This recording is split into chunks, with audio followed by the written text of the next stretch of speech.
Hello Telugu audience, ఎలా ఉన్నారు అందరూ?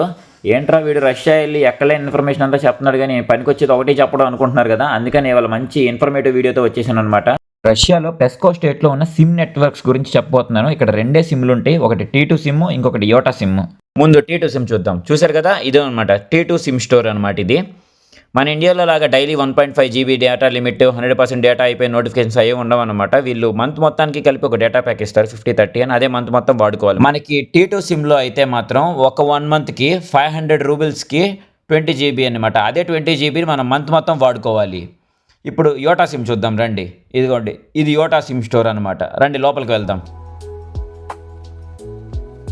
మనకి యోటాలో అయితే 300 రూబిల్స్కి 50 GB వస్తుంది అనమాట. అక్కడైతే T2లో 500 రూబిల్స్కి 20 GB వస్తుంది. మరి ఏం డిఫరెన్సో తెలియదు. మరి ఆబ్వియస్లీ నేనైతే యోటానే వాడుతున్నాను. రష్యా కొత్త ఇన్ఫర్మేషన్తో మళ్ళీ వస్తాను. బాయ్.